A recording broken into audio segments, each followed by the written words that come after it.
wis apik-apik kaya ngene mesti ana sing gawe rekosane wis ditata ngoyo-ngoyo malah arep digawe bubrah.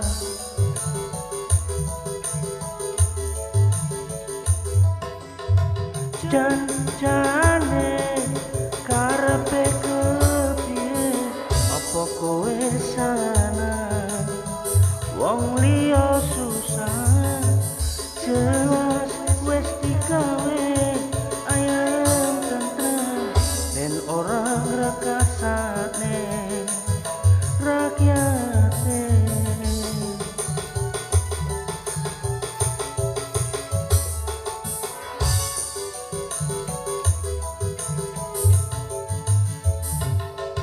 Kang Deddy Mulyadi paling ngabekti kanggo ngepeng Jawa Barat seneng gawe ayam masyarakat sing urip susah ya mesti ditulung.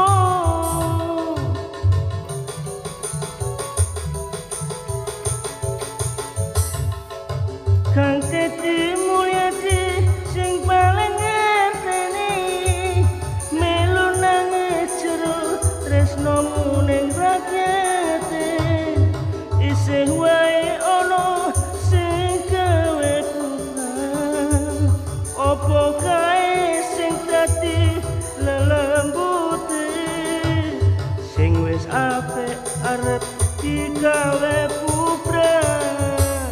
Apa ora wedi karo tumindake dhewe yen durung pati ya mesti durung mari nganti tekan pati isih wae durung mari nganti tekan pati isih wae